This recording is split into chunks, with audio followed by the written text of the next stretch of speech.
Good evening, everybody. Right, another time for myths and legends. As you've noticed, I sometimes I give names and all sorts. Some really strange stories I come up with. Right, tonight's story is set in the War of the Roses. A lot of my friends are going to enjoy this one.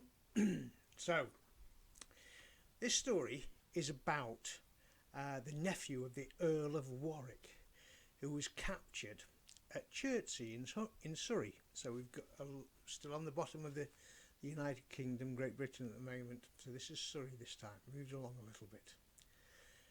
Now, he was actually captured at Chertsey, and they sent a messenger to the Earl of Warwick.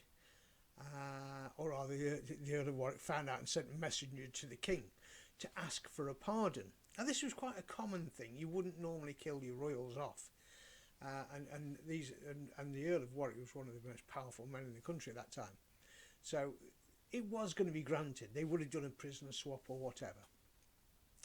So it was granted, and in the meantime of the messenger going, the herald going, getting the pardon and coming back, unfortunately they sentenced the young man to death, and the signal for him to be executed was at the ringing of the church bell.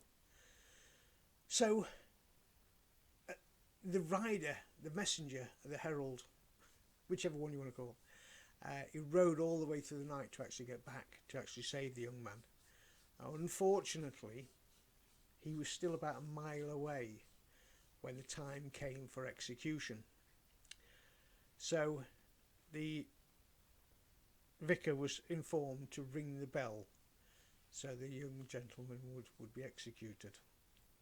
So he pulled on the cable on the I don't know the technical word, to ring the bell, and the bell never rang, never made a noise. He stood there and he pulled on the string again, nothing.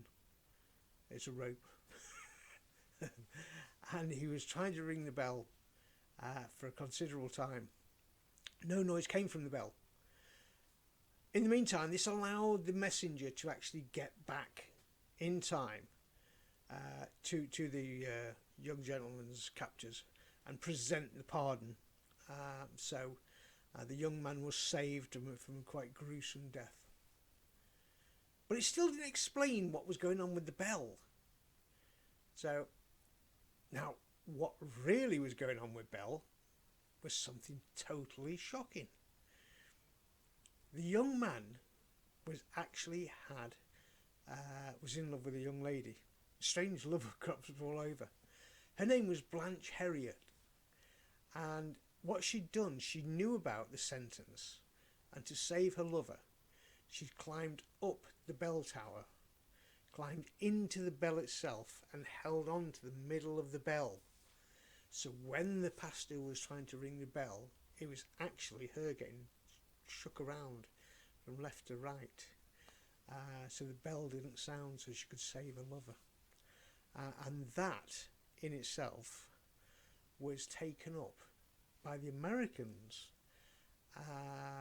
in the early 18th, which is 16th, 17th century, and they made a poem about it, a ballad, and I'm going to read you the ballad. I'll have to read the ballad to you, but it became a very, very famous ballad in the colonies, and the ballad went wherever I've put it.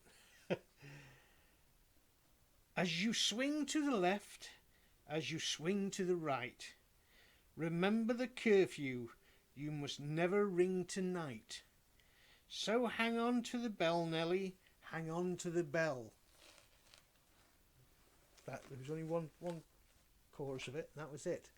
So that became made into a ballad in the United States from that actual story. So, and that's my myths and legends for tonight. So a lot of these, they're all true, by the way. All these are true. So what you're going to find is that I'm going to be changing over different things. I'm going to some will have treasure for those of the treasure hunters you want to. I'll put some treasure legends in there. You can go out and try to find the lost treasures, or you can go and find dragons and witches. So the whole country is smothered in legends. I'll just give you one from each one to wet your whistle in each area. So if you want any, or you know any, just drop me a line. If you want to keep this channel to carry on like this, just push the subscription or do a like, so I know that people are enjoying it. I'll get better as I go along. Alright, have a lovely evening. Ta-ta.